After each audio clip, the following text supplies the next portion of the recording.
Here's my heart, Lord. Here's my heart, Lord. Here's my heart, Lord. Speak what is true. Here's my heart, Lord. Here's my heart, Lord. Here's my heart, Lord. Speak what is true. I am found, I am yours, I am loved, I'm made pure, I have life, I can breathe, I am healed, I am free. Here's my heart, Lord. Here's my heart, Lord. Here's my heart, Lord. Speak what is true, 'cause I am found, I am yours, I am loved, I'm made pure, I have life, I can breathe, I am healed, I am free. You are strong, you are sure, you are light, you endure, you are good, always true. You are light, breaking through.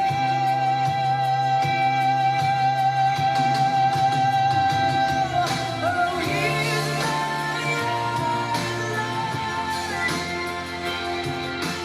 here's my here's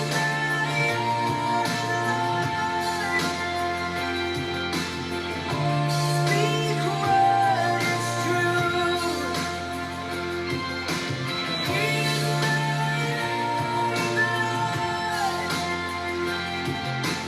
here's my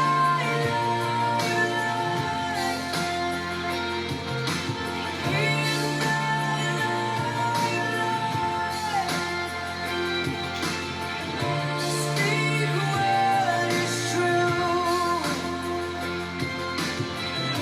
Speak what is true.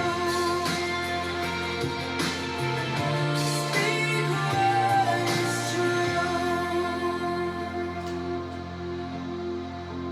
I am found, I am yours, I am loved, I'm made pure, I have life, I can breathe, I am healed, I am free. 'Cause you are strong, you are sure, you are light, you endure, you are good, always true. You are light, breaking through. You are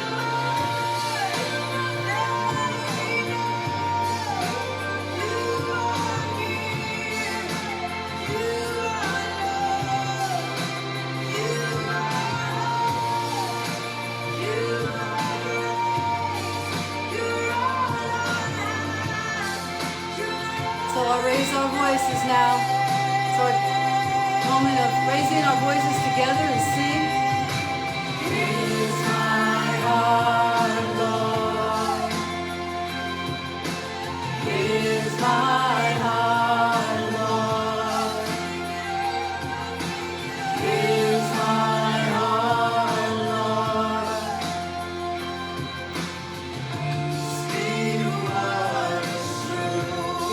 life. Here's my life, Lord. Here's my life, Lord. Here's my life, Lord. Speak what is true.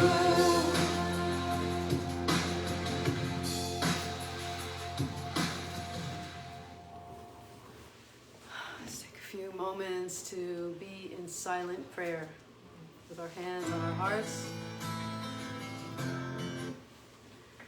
Take a deep breath. Move your consciousness into your heart, into that center of love and light.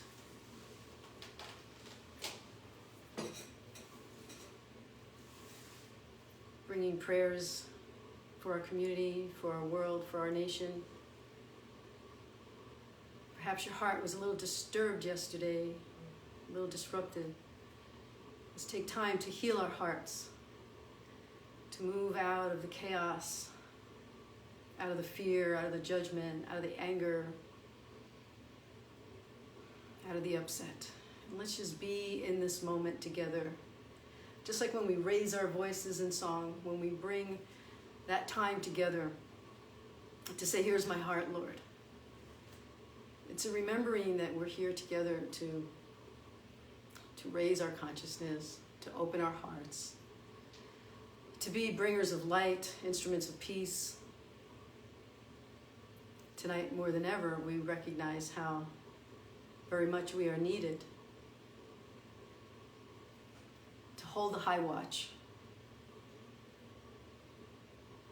So let's make this dedication tonight, even if just for a few moments, to suspend everything else, anything else that's out there, to be completely inwardly focused on this spiritual path, on this sacred journey, on this time together with our brothers and sisters, sacred, mighty companions.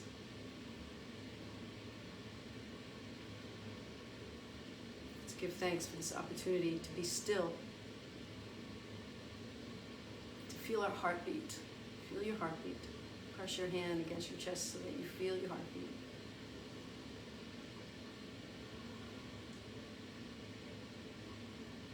And imagine that you can send the loving energy of your heart into your hand and send that energy of love out into the world.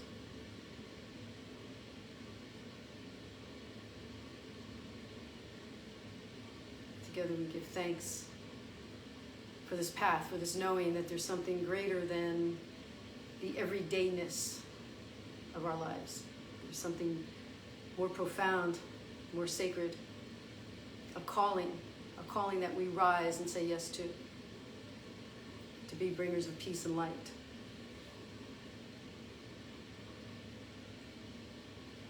So we say amen to that. Amen, blessed be. Amen, blessed be. So welcome everyone. Welcome everyone here. Welcome everyone there. It's great to be together. It's Holy Sacred Thursday gathering. It's our first gathering of 2020. So 2021. Sorry, don't be scared. We didn't just suddenly go into a time warp. 2021. And similar to 2020, we start out hopeful. We start out dedicated, committed to this path, committed to being unwaverly dedicated. And that doesn't mean that we don't have our upsets. It doesn't mean that we don't find ourselves questioning what's going on out there. But what it means is that we always come back to this. We always come back to this center place within ourselves, with our spiritual family, and perhaps as many moments as you can bring into your daily life to remember that we have made a commitment to walking the principles of A Course in Miracles. We can call it the principle of anything, any sacred path, any mystic's path is a path of dedication to our spiritual awakening. So last week when we were wrapping up 2020, we talked about how do we accelerate our awakening, that this is going to be our new dedication in 2021, to not just read A Course in Miracles and try to apply it. And I say try because it's a gentle path. And throughout the text and throughout the lessons, they say try, try again. Come back to remembering what it is that your commitment is. And so we talked last week about taking that a step further, not just walking the principles, living the principles, but really focusing on how we can awaken further.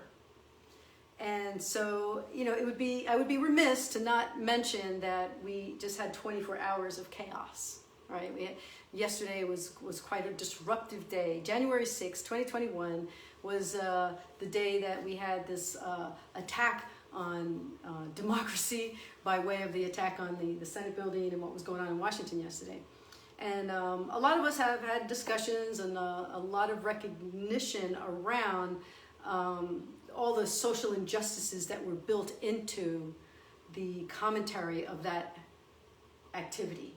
Social injustice, racial injustice, that we see the disparity of how people are treated differently depending on who's doing the behaviors. And so there was a lot of upset. There's been a lot of upset and anger. And what I want to come back to today is that we still have our commitment, regardless of what's happening. We recognize what's happening. We wonder what it is we can do to affect a change.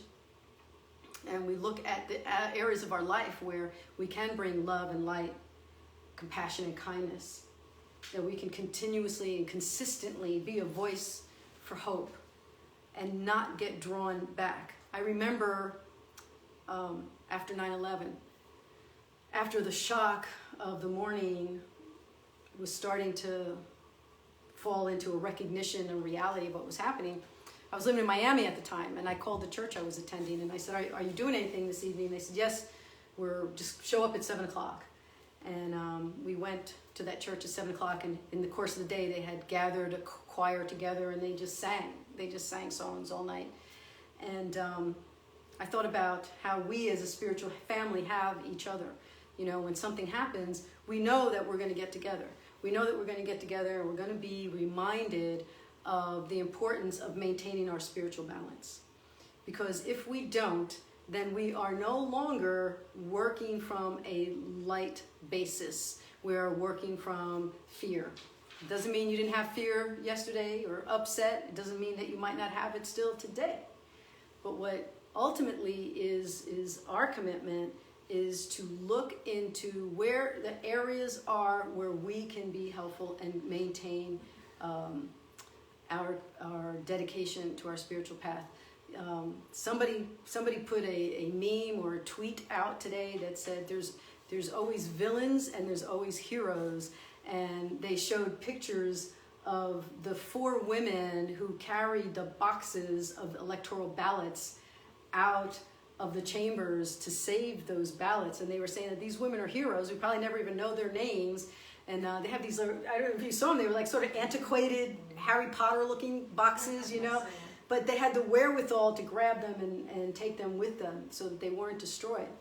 And there's always a hero. There's always those people who will rise to the occasion of making things better, doing things in a way that needs to be done in order for balance to be returned, but also for those of us on the spiritual path and on the sacred path to remember that we cannot fall victim to the emotion of hate or anger or whatever it is that might have been sparked in you yesterday. And that's worth looking at. What got sparked in you yesterday? There's a bunch of stuff that got sparked in me and in conversations with other people.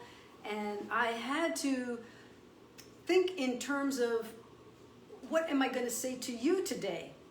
How am I going to bring this to you in spite of the feelings that I was having? And what I came to realize is that this course, this journey that we're on through this course, is consistently and constantly reminding us that we are not here to change the world. We are here to change our hearts. We are here to see how we interact with the world, what we're willing to forgive, what we're willing to do within ourselves. because no matter how much we want things to be different, things remain as they are. Nobody said that when 2020 came to the great celestial happenings that occurred during the winter solstice that suddenly everything was going to be different.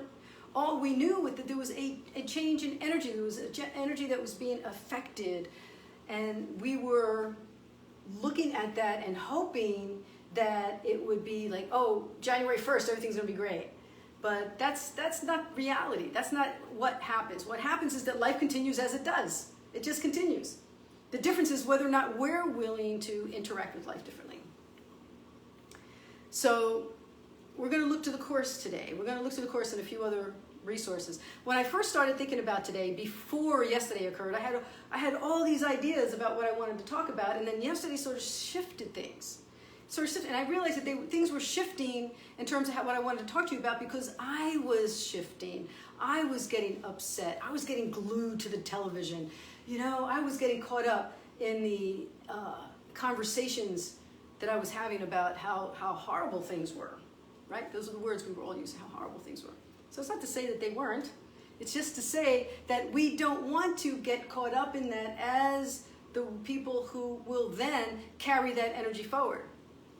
We don't want to absorb that kind of energy, that anger, mob mentality. We want to have the mentality of the zenith, of the tipping point on the other end, of being able to have a consciousness of peace, and with peace and love we can change the world. And you might say, well, that sounds Pollyanna, and just in light of everything, it doesn't seem like it's possible, but that's why we're here. That's why we're here, to continuously bring that consciousness back. Because no matter what happened yesterday, today is a new day. No matter what it is that we saw yesterday, today things are in repair.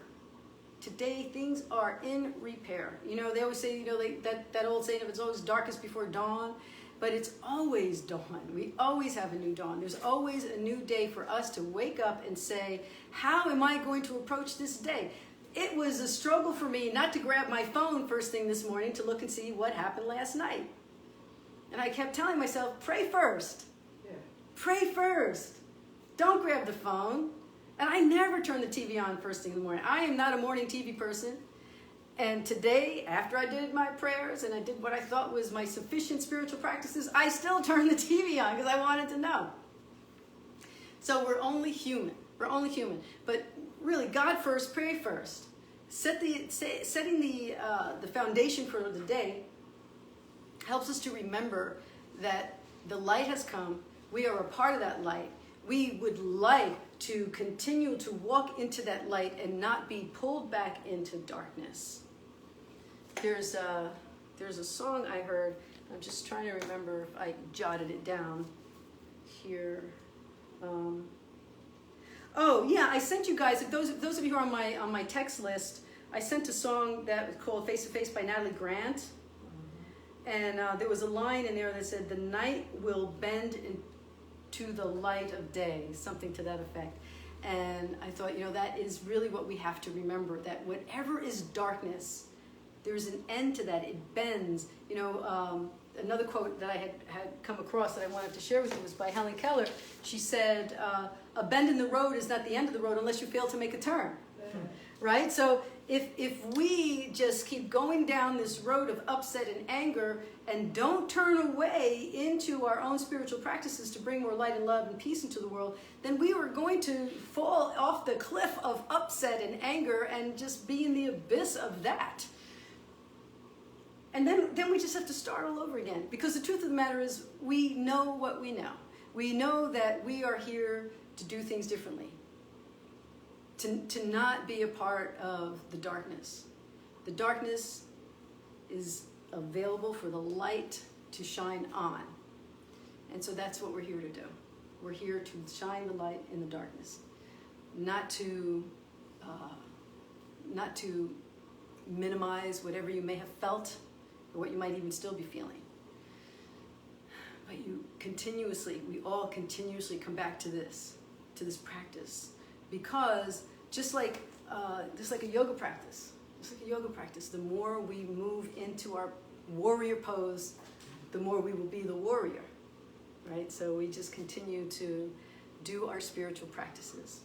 So all that to say, welcome to a new day. It's our first Thursday in 2021. It's our time to work on accelerating our awakening, and to know that no matter how much we work on our awakening, that doesn't mean that everybody's coming with us. You know, that there's plenty of upset, there's plenty of darkness, and there's people in this group. We had conversations about some particular politicians that people were talking about and didn't like, and some of those politicians were starting to change, and we said, well, we did what Ram Dass told us to do, which was put everybody on the altar, even the person you don't like, you know, even that person that upsets you, that just their voice or their behavior just really triggers like the worst thoughts in you. And so it's like you wake up in the morning and you're like, oh, you know, Jesus, Buddha, Kali, politician, hello. You know, you add them to your prayers, you add that person or those people to your desire to see them as the child of God that they are. Even if you do it begrudgingly. You do it begrudgingly, and eventually you start seeing that you can look beyond their behavior. And right now you might say, well, there's some behaviors that I just can't see behind. But that's beyond. But that's because we're doing this practice. That's why we're doing this practice, because eventually we will. Yes? Yeah. I don't have my hand up because I've gotten there. My hand is not up there because I've gotten there yet. My hand is up there because I'm dedicated to the practice, and I would like to continue, and I'm glad that you're all here with me. I can't see if your hands are raised, but I'm just gonna assume you're raising your hands out there. So, okay, I read this also. It said, the most authentic thing about us is our capacity to create, to overcome, to endure, to transform, to love, and to be greater than our suffering. That was by Ben Okri, a Nigerian poet. And I love that because we are here to rise above our suffering. And, you know, sometimes we're witnessing suffering, you know, especially when it comes to social injustice and racial inequalities. And I think, well, what can I do? You know, how can I be a part of the change? And, you know, it's a question that's been going on for centuries. You know, and so we continuously bring ourselves to that point within that says, well, at least I want to do something. Let me be led. Let me find a way. Because the other way is to just be in the upset, just to be in the anger. We don't want that. We don't want that, because then we forget. We forget how important we are. We are essential workers. We are essential workers in God's plan, and we are stewards. We are stewards of God's grace. And why can't we be angry but also be loving? Why does it have to be mutually exclusive? They're not mutually exclusive. That's why I'm saying you have to have your feelings. We're going to have our feelings. If you're angry, you're angry. We can't deny our human emotion. What we want to have is a heightened awareness around it. So there's some people who can be angry and get like so justified in their anger and decide that everybody has to be angry with them, right? So then next thing you know, you've got that gang mentality. You know, I need everybody to be as upset as I am. As opposed to what you're saying, and what I believe we are all experiencing, is that, yeah, I am upset. I am angry. I don't like what's happening. However, I'm not going to let that define me. I'm not going to let that change who I am, because who I am is someone dedicated to this path. So I can be angry and upset in this moment, but I can also see it as take it to a higher picture or a broader picture. See the bigger picture of the situation. So there's the situation. I'm angry about that, but I'm not going to be an angry person so that it becomes permeating everything that I do, and I can no longer do my spiritual practices. So yes, you can be angry and loving at the same time. Pam. I think something that concerns me, I've got relatives who are in the spiritual world of their own, and they just choose not to look at anything. Don't look at the news, and I can see some validity in some of that, but I sense that that's just sticking your head in the sand, whereas you're talking more in terms of let's acknowledge what is upsetting us, and then choose the way that you want to proceed. Between the two, it's like I'm not trying to prove them wrong. I'm just trying to see. Well, you know, there's that animal that sticks its head in the sand. Was it the ostrich? Yeah. I mean, could you imagine going up to an ostrich and going, all right, I'm going to get your head out of the sand now. I mean, this is a huge animal, right? Right. So you're going to try and position yourself and pull that animal's head. You're not going to, it's not going to happen. Right. You're not going to do it. You know, we can just be the best that we can at any given time. Be the best example of who you are and do what it is that you need to do for your spirit and for your spiritual dedications. You know, we can't make anyone be other than who they are. We can't move anyone out of where they are. You know, the best thing we can do is just be our best selves.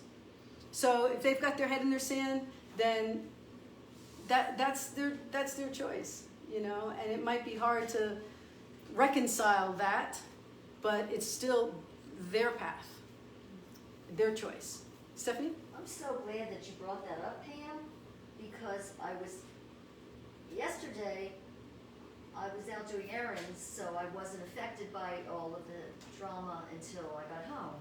And then I heard my friends called me up and, shared the drama. And I really think it is a real question how much we're engaged, when we engage, how we engage, when we pull back. And the way I think it to myself, this also kind of relates to Ben's comment.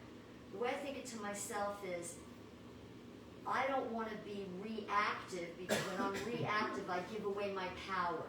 So I'm affected.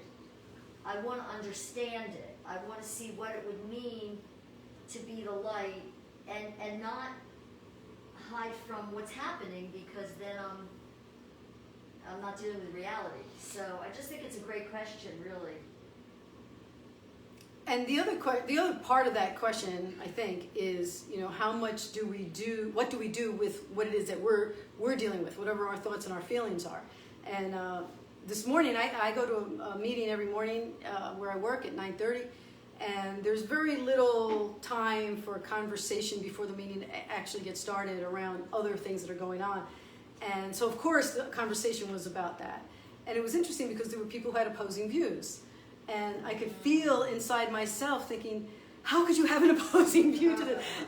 And it was like, oh, this is a great opportunity for me to see what's going on in me. Am I going to engage in conversation now? Like, why? Why feed that?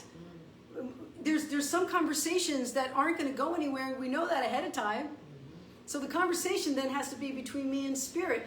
Tell me what to do, tell me what to say, and to whom, and help me to see this differently, so that I don't speak from a place of reactivity. So I don't speak from a place of my own confusion and anger when I'm trying to be an example for myself, not for anyone else, because I don't know who's watching, but for myself, of being my own personal best around my spiritual commitments.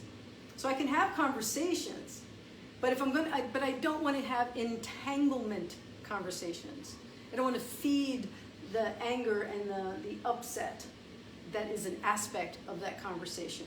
So if somebody has their head in the sand, or they don't want to have the conversation, or they have completely opposing views from you, then you have the opportunity to go within and ask for a peaceful, centered place within from which to respond. I don't know if there's any questions or comments. Do you want to check? No? Not yet? If anybody has questions or comment, let me know.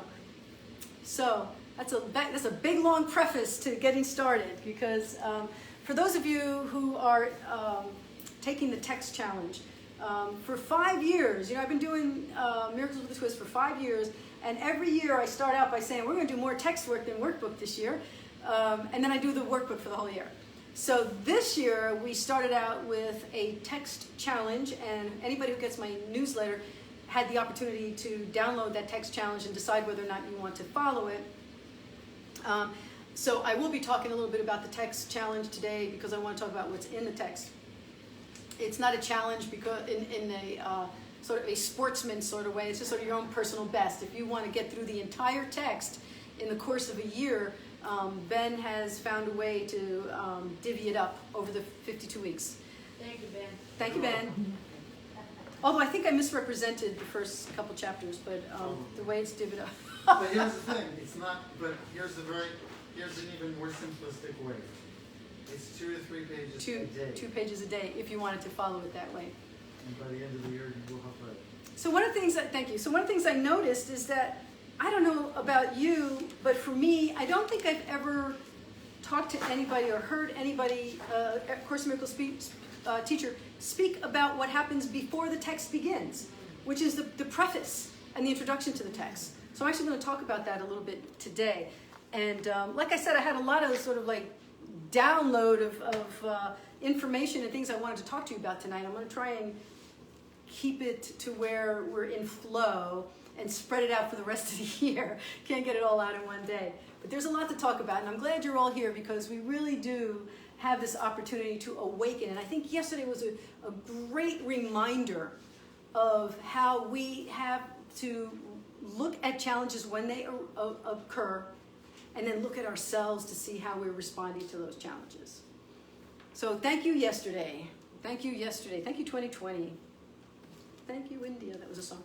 So the preface, in the preface of the text, it starts with something that says how it came. Now I don't think a lot of people realize this, but this first section was actually written by Helen Schuckman. This very first section was written by the scribe. Everything else in the book is channeled by the scribe through what we believe to be the speaker, Jesus. But this is the only point in time when Helen is actually speaking. And so she's telling us how it came, and we all know the story. And if you don't know the story, it's pretty simple. You can read about it. But it's how this actually came. But she herself says here, a psychologist, educator, conservative in theory, and atheistic in belief. I was working in a prestigious and highly academic setting. And then something happened that triggered a chain of events I could never have predicted. The head of my department unexpectedly announced that he was tired of the angry, aggressive feelings of our attitudes reflected and concluded that there must be a better way. And as if on cue, I said I would help him find it. After that, she started having dreams. And the dreams were, she would see these visions of something underwater, and there's some really interesting things that were happening to her that she was resisting because of the fact that she was an atheist. And then she started writing. She started writing in a stenographer's notebook. And what she was writing for 9 years became this material. So I want to tell you a little bit more about this. Then after that, after the section, if you have the text and you wanted to read it, after the part of how it came, it shifts, the voice shifts, and it's no longer her speaking. It says, this course is arranged throughout as a teaching device. It is a teaching device. It is almost like an alarm clock. We have teachers in the room. We have people who've been teachers. You know that your teaching is not just about A, B, C, D. It's about opening minds, expanding minds, and hopefully even opening hearts. And a course is a tool, not the only tool. It's a tool. It's my tool. It's a chosen tool for some of us. It consists of 3 books. 669 pages in the text, 488 pages in the workbook, and a 92-page manual for teachers. Although Christian in statement, the course deals with universal spiritual themes. It emphasizes that it is but one version of a universal curriculum. And that's why we always say it's a mystic's path. Because the mystic's path can be, you can call it Sufism, Taoism, Kabbalah, you can call it many things. It's going to ultimately lead you in the same direction through many of the similar procedures. And those procedures are bringing us back into ourselves and into our own personal connection with the divine. It's an internal travel. The text is largely theoretical and sets forth the concepts on which the course thought system is based. So the idea was that the text came first, it was very theoretical, and then the workbook came next, and the idea was to apply what you learned in the text through the workbook. And then it says here, some of what the workbook presents you will find hard to believe, and others may seem quite startling. This does not matter. You're merely asked to apply the ideas as you are directed to do so. The course makes no claim to finality, nor are the workbook lessons intended to bring the student's learning to completion. At the end, the reader is left in the hands of his or her own internal teacher. And yet, for me, it's been like almost 30 years, of coming back to the course. and letting the Course be my guide and my tool and my opportunity to learn and expand. It says, this Course is a beginning, not an ending. And the thing I am happy to see in this introduction, it defines sin. It says, sin is defined as lack of love. Since love is all there is, sin in the sight of the Holy Spirit is merely a mistake to be corrected rather than an evil to be punished. And I know I've quoted that before, that sin is a mistake to be corrected, but here it is, right here in the introduction. It says, in this world, forgiveness is a necessary correction for all the mistakes that we have made. Forgiveness is the means by which we will remember, and through forgiveness, the thinking of the world is reversed. The forgiven world becomes the gate of heaven because by its mercy, we can at last forgive ourselves. So, wow, deep breath on that one, because do you want to forgive everyone and everything you saw yesterday? Maybe you want to, but maybe you're not ready to. This is why the world out there is our guru, because it's constantly giving us opportunities to see how willing are we to truly, deeply forgive. I don't know, it might be just speaking for myself, because I know that the harsher things are out there, the harder it seems to be in here to do the forgiveness work. So let's now move on to the actual text, beginning with chapter 1, section 2, where it's called Revelation Time and Miracles. Chapter 1, section 2, Revelation Time and Miracles.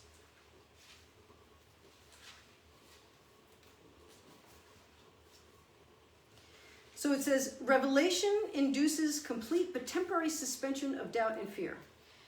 So this is called A Course in Miracles. Miracles are considered to be interactions between equals, people here on earth, brothers and sisters.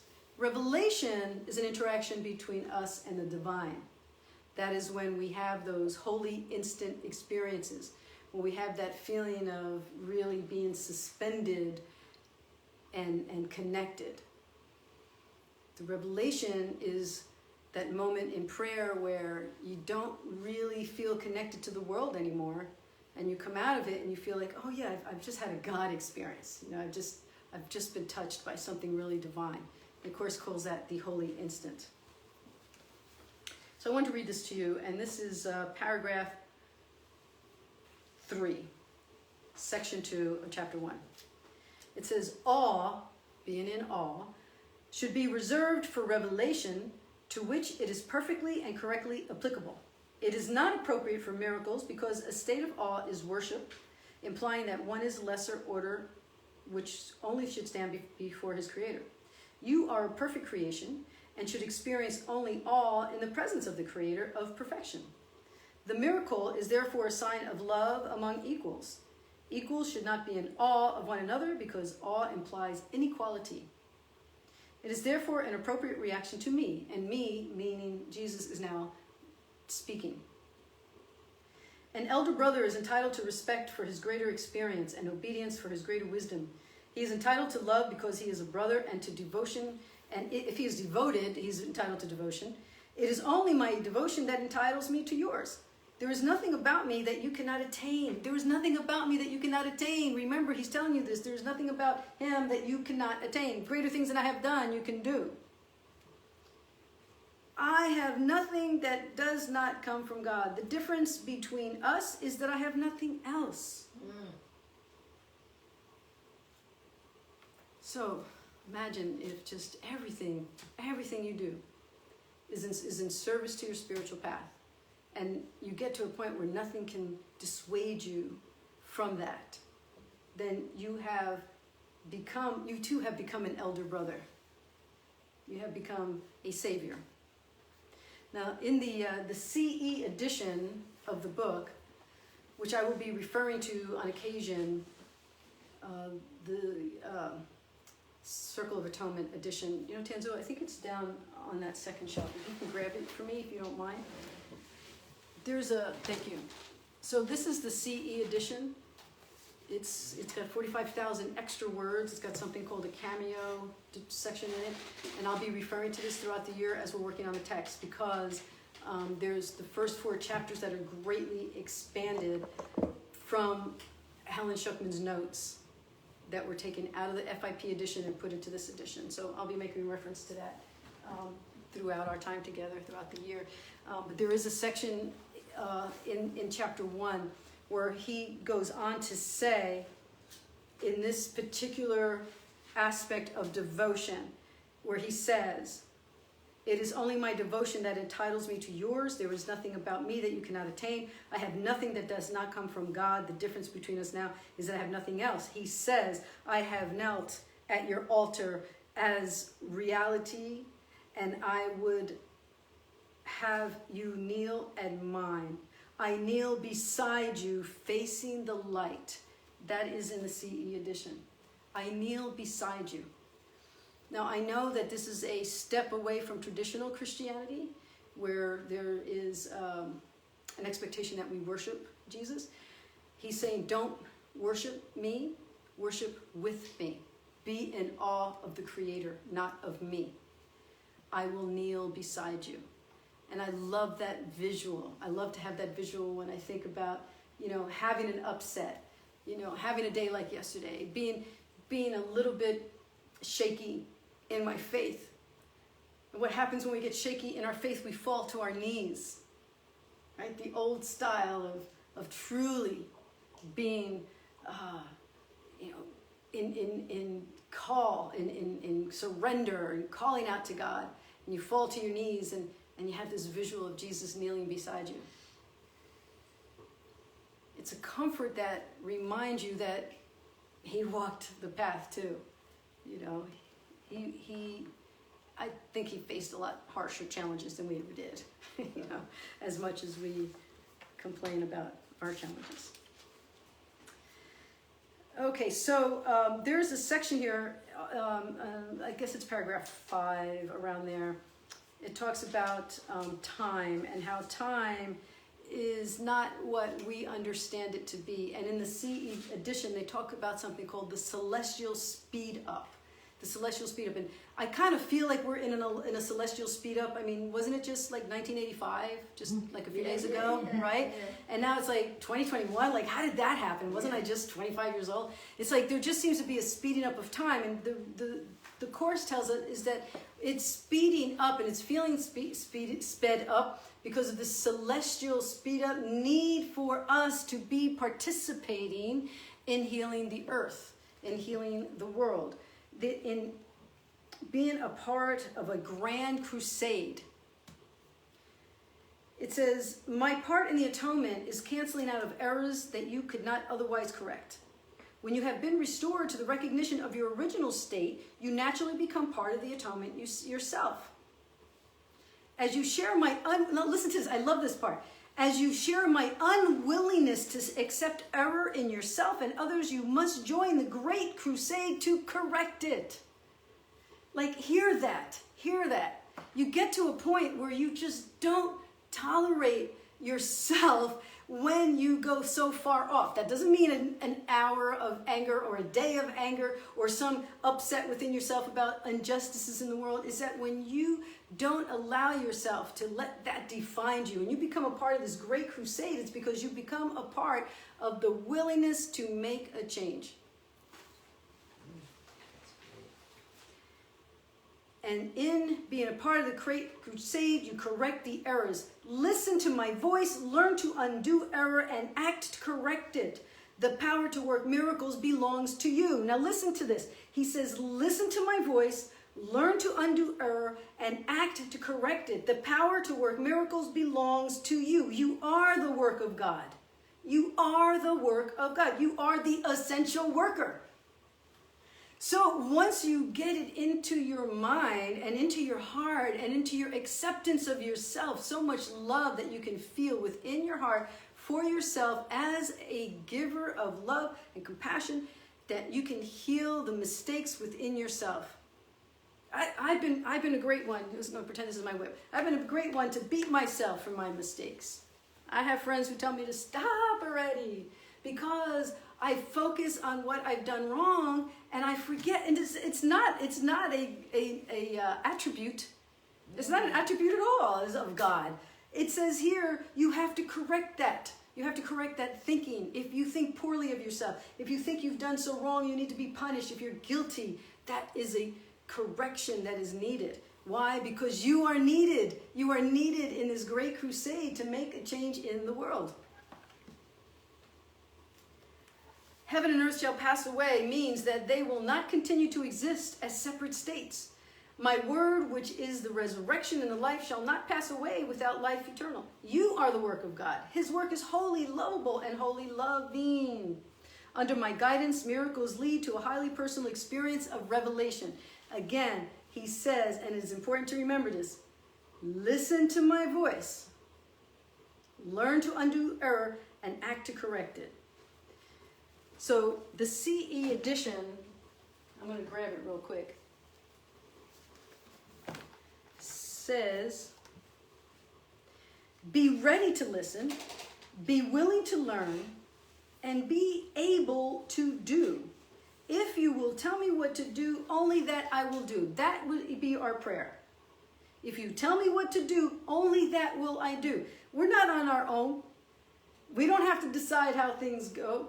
We can be open to a connection that allows us to listen to the voice and then to be led and to do as we are led to do. Be ready to listen, willing to learn, and be able to do. It's kind of like, I drew a picture once of a fire engine. Do you remember the fire engine? Mm-hmm. And the idea is that, you know, if you work in a fire shop, what's it called? A firehouse. If you work in a firehouse and there's no fires, you are preparing for whatever it is that might occur, right? So maybe you polish the truck, you make sure the truck is ready to go, you make sure that everything in you is ready and available and willing and have the strength and the ability to go do what needs to be done.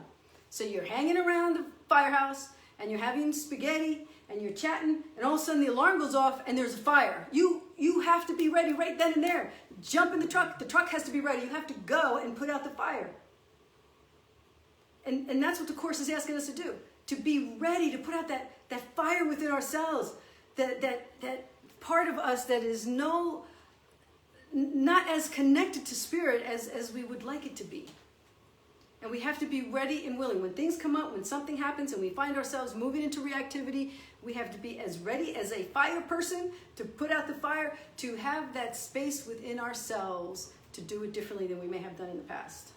Stephanie. One of my most exciting moments last night was when I saw I was getting enrolled in the negativity, and I said, wait, I could stop and I could meditate, because in my mind, I don't like the way my mind just started to work. And I absolutely stopped and meditated, took back my power.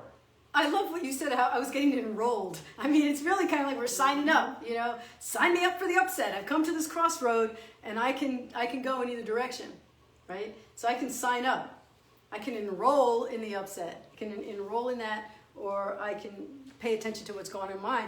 Be ready to listen. I'm ready to listen and ready to act. When your mind has been restored to the recognition of your original state. What is your original state? Love.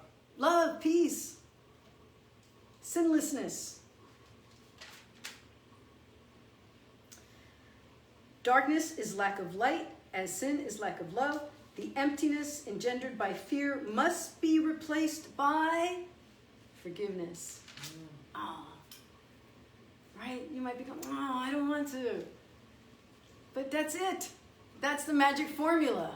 That is the formula. That's like Mr. Eraser on the wall when the grandchildren draw with crayon and all of a sudden it's gone. Forgiveness is that formula. That's what we're working on. We are working on that. So is the reason why there's so much resistance to forgiveness because of ego? I mean, obviously that's it, but... Right. I think we can sort of encapsulate everything in ego, but don't forget the ego is subconscious, dictates. It's fear. It's it's a lot of things can come under the umbrella of ego. And so sometimes when we say the ego, it's the ego, it makes it sound like it's a bad thing. We have to think of the ego as something that we can be gentle with, you know. Be gentle with your own ego. Recognize that it's fearful. You know, you're seeing something that's fearful. And it gets harder and harder the more we see things on the outside that we seem helpless to control, right? Like, I keep repeating myself because it was so glaring yesterday. It's like social injustices and racial inequality, you know. And so we have this feeling like, oh, I gotta do something. But the one thing we don't have to do is be anger. To be anger. It's different than being angry, right? We don't have to be anger. We don't have to live from anger. We don't have to redefine our sense of self through our anger and our upset. So the ego, let's not be too harsh on the fact that we have an ego, because it's not going anywhere. You know, we just have to recognize the extent to which we're willing to allow it to control us.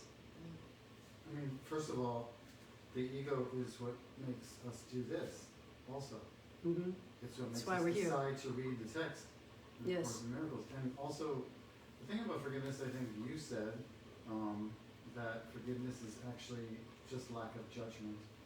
And, and you know, when I think about forgiveness in that context, it's quite easy to implement. I happen to believe that forgiveness has taken on a whole lot of other meanings since this was written, and from what it really means, that aren't right. Like, I think, not you, but I think that nowadays when people say you have to forgive something, it means you have to like it, you have to embrace it, you have to welcome it into your home, and you have to become it.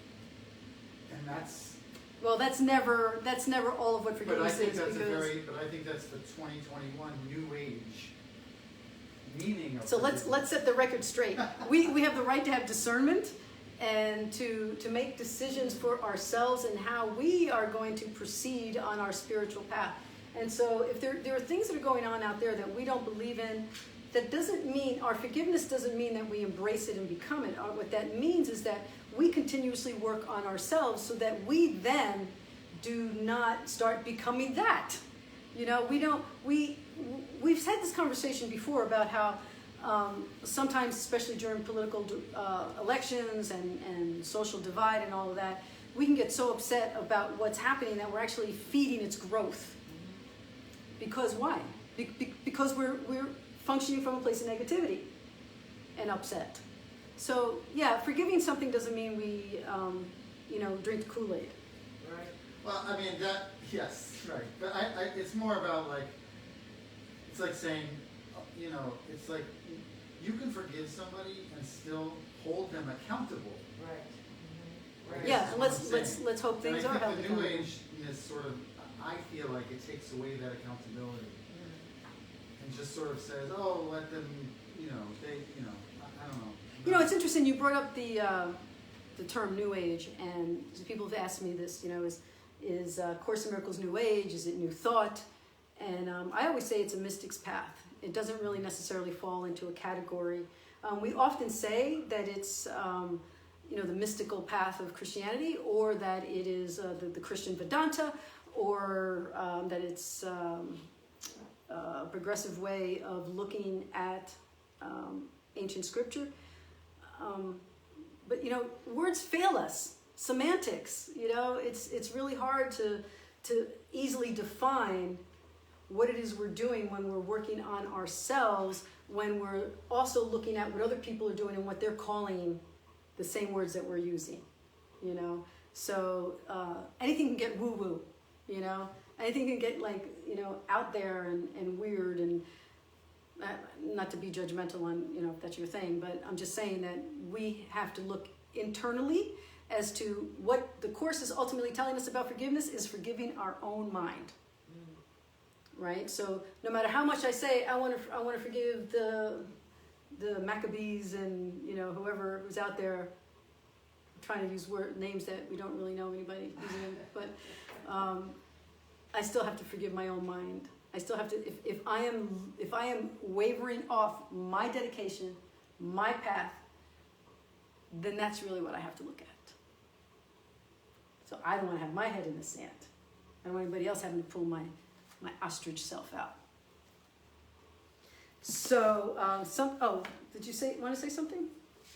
It says, you who want peace can find it only through complete forgiveness. Distorted perceptions produce a dense cover over miracle impulses, making it hard for them to reach your own awareness. Now, I love this, what I'm about to say to you.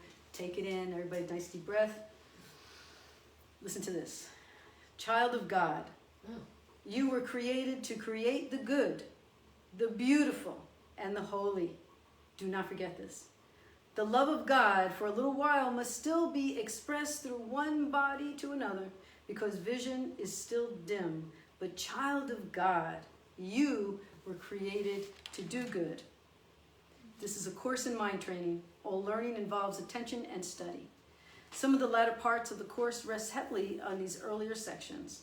You will need this for preparation, and so that's what we're doing. We are preparing. We are preparing for our own awakening so that we can be a part of the great crusade, this essential work that we're here to do. So I wanted to also share something else. I came across this book. It's called Meditations from the Mat.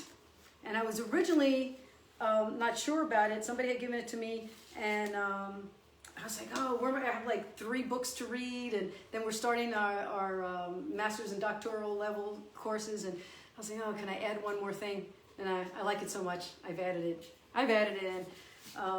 It's by this guy called Rolf Gates, Daily Reflections on the Path of Yoga.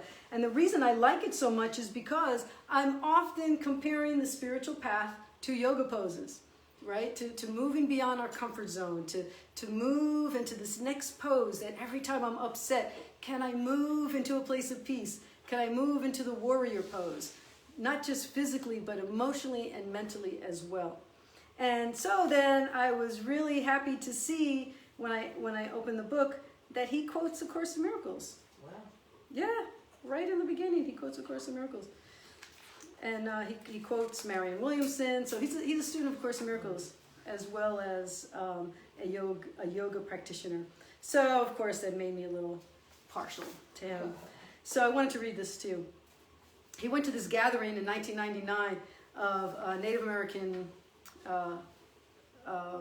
people who were listening to a Hopi elder. And he said, there is a river flowing now very fast. It is so great and swift that there are those who will be afraid. They will try to hold on to the shore. They will feel they are being torn apart and suffering greatly. Know that the river has its destination. The elders say we must push off into the middle of the river, keeping our eyes open and our heads above the water. See who is in there with you and celebrate. At this time in history, we are to take nothing personally, least of all ourselves. For the moment we do that, our spiritual growth comes to a halt.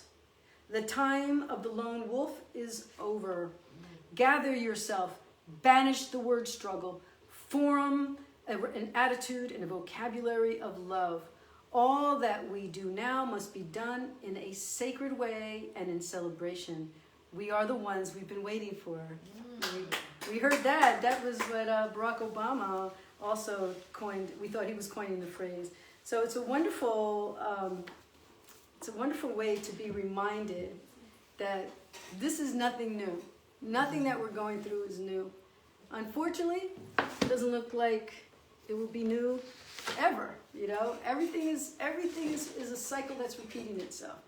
There's been disparities since the beginning of time. I'm getting a time check. Is it 8 already? How did that happen? Don't go away. Don't go away. I still have things to say, but 5 more minutes. One of the I have the different quotes that I wanted to read to you, but one of the most important is a text that I got from Pam earlier this week, because I am often concerned about the technological glitches we have here during class. I talk about it a lot. And a lot of you have said, well, you know, those glitches are opportunities for us.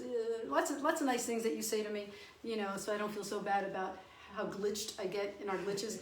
But Pam said, when the technological glitches happen in class, it's a perfect example of how the noise of the ego and of the world tries to interfere with our ability to hear the voice of spirit.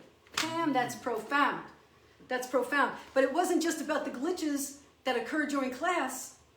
It's about the glitches of life. It's about everything that occurs that distracts us from the voice of spirit. And so what we want to do is we want to make a commitment to awakening.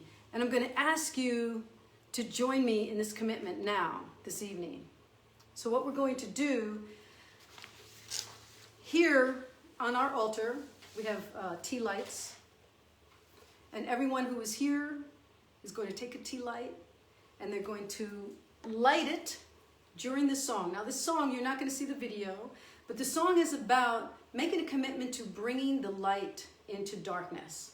And we like to start our new year, we've done this for a few years in a row, with this song and with this dedication of bringing light in the dark, to saying that I will be the light in the dark. So whatever glitches are occurring in your life personally, whatever glitches are happening in the world, let us not be distracted so much by them that we don't hear the voice of spirit, the voice that wakes you up every morning and gives you the opportunity to be in prayer, to say, here's my heart, Lord. So if you have a candle at home, go scurry to the kitchen or wherever you need to go to grab a candle, or maybe a tea light like what we have here. We're going to turn the lights down a little bit. I'm going to ask you, just going to turn this light down. I'm going to ask you to take a moment to just be in the stillness and in the quiet. Light a candle if you have one.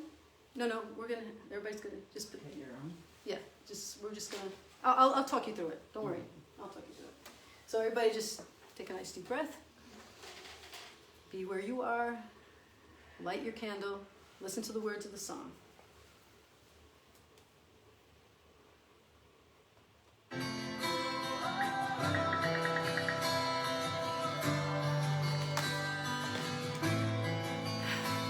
So we start with the first light, which is actually going to be a lantern. It's about time for a change. It's time to see there must be a way to answer those prayers and cries in the night. From children too young and too frail to fight, can we Now, save a life? Anyone here, when they feel led, they can light their candle, and they can either come in front of the camera or just stand where you are. Light in the dark, still burning bright, just like a star. It's about time that this ends, for people to know and not just pretend that everything's fine, 'cause they need to know how this really is, how this really is. We'll be your light, light in the dark, still burning bright, just like a star.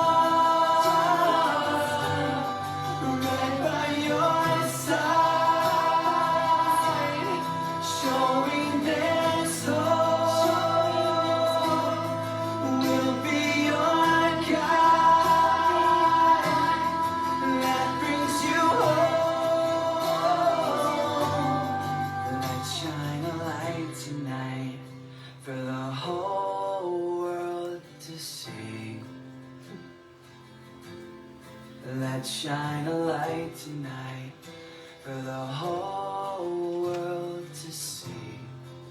Let's raise our lights. Let's shine a light tonight for the whole world to see. Let's light for the whole world to see. We'll be your light,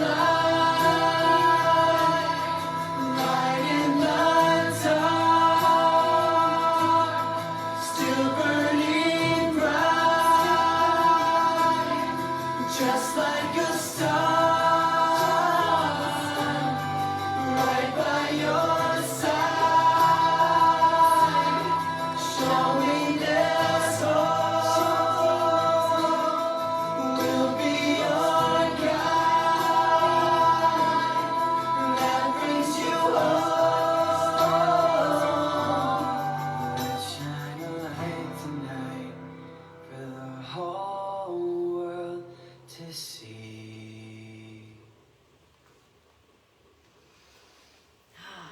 So we're all going to be seated, those of us who are here. And we'll end with this.